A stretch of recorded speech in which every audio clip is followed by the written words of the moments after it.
Okay, so some more practice, just finding primitives.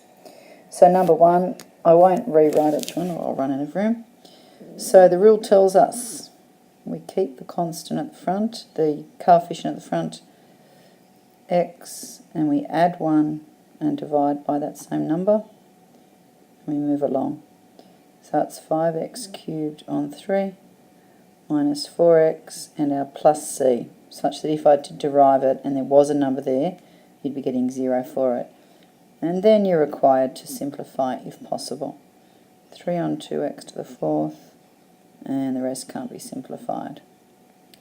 Don't forget that, and students seem to misinterpret this, 5x cubed on 3 is the same as 5 on 3x cubed. There's just a times sign in there.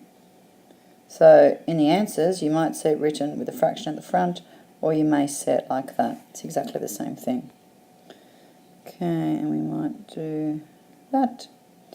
And number 2.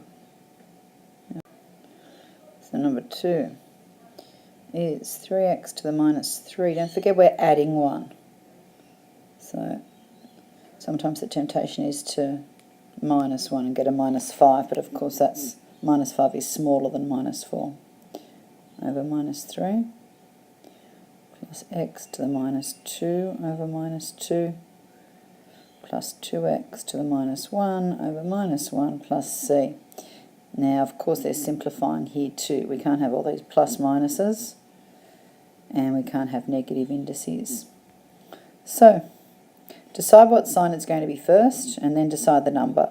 So the first one, there's a minus. 3 divided by minus 3 is minus 1. So sometimes you don't need to write the minus 1 if it's in front, if it's the coefficient of an x. However, the x, because it's a minus 3, x to the minus 3 goes on the bottom. It's a fractional. It's a negative indice. So it's minus 1 on x cubed. Now the sign in the next one, well, we've got a plus and a minus. So we've got a minus overall, and then it's just a fraction. So what's on the top? Well, x to the minus 2, well, that minus, as we know, is the division sign. So that goes to the bottom, and minus 2 is already on the bottom. So there's not nothing on the top. There's a 1 on the top and a 2x squared on the bottom. And then the next one, you've got a plus and a minus. So overall, you've got a minus. And then here's my fraction.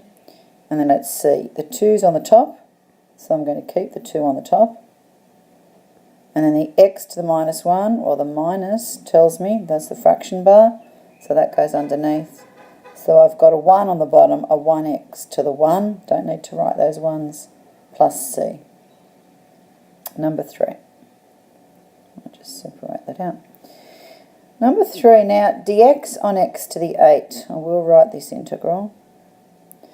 Dx on x to the 8 is the same as saying 1 on x to the 8 dx. It's just a fraction here, isn't it? It's length times width of those rectangles initially is how we set it up. So they're two equivalent statements. So the dx has to be at the end. So if you see that it's on top of the fraction, just move it to the end and put a 1 there. And then we don't have any rules for doing this, so that needs to become an x to the minus 8. Just a normal single term. And then we can find the primitive as x to the minus 7 on minus 7 plus c. Now if you look at the sign is a minus here. So it's a minus, and then there's my fraction. What's on the top? There's just a 1 on the top and a 7x7 on the bottom, plus c. Okay, the next one, if we divide our page up, shall move that over. So it's 4, 4, 5, 6, 7, and 8. So number 4. Well, again, whoops, get rid of that one, rewrite that. So we add 1 to 1/3. Now don't use mixed numerals, it's 1 and 1/3, but change it to an improper fraction. It's 4 on 3, and I'll rewrite that, that's awful. X to the 4 on 3 over 4 on 3 plus c. Now there's no way in this century that we can leave it like that, or any other century. You've got a fraction on a fraction. So if that happens, when you've got two fractions that are divided by each other, that's invert and multiply. So essentially the top stays the same and the bottom gets flipped.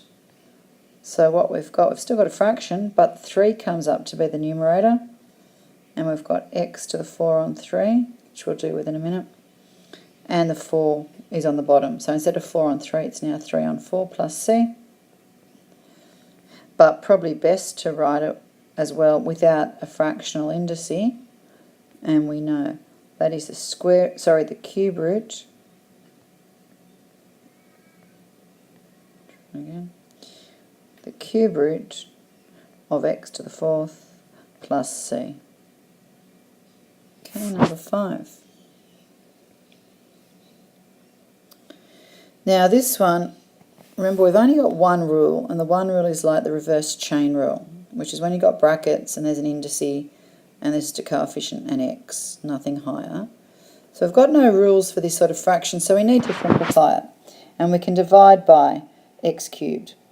So really we're finding the integral, or the primitive of x cubed minus 3x squared plus 2x dx. I'm not sure if I wrote the other dx's on those other ones, that's okay.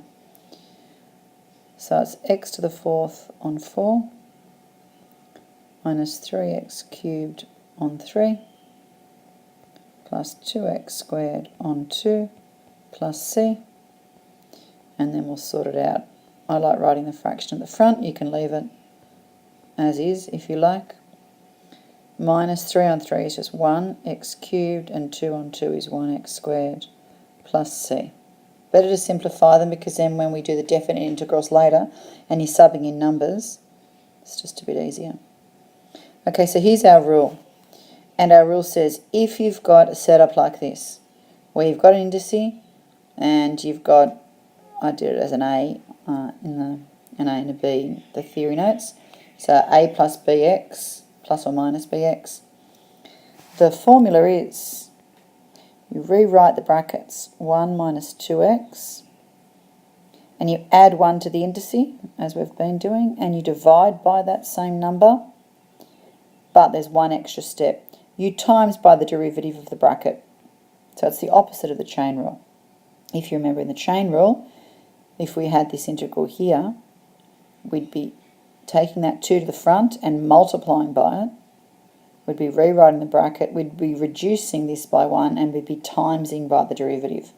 So instead, we're not minusing, we're adding, we're not multiplying, we're dividing, and dividing the derivative as well. So that is, well, think about the number you've got first. You've got just a 1 on the top here, that's outside the bracket, and a minus 6. So I'm going to take that out to the front. Minus 1/6 of 1 minus 2x all cubed plus c. And that should have a plus c on it as well. Okay, 2 to go. Number 7. Now, we don't have any rules for products, brackets, etc. So we need to expand this out. So it's x squared, what's that, plus 3x minus 10 dx. Don't forget to actually find the primitive. Some people do the simplification and forget. So make sure you keep your integral sign here. It's a reminder to you to go then and find the primitive. So that's x to the cube, x cubed on 3 plus 3x squared on 2 minus 10x plus c.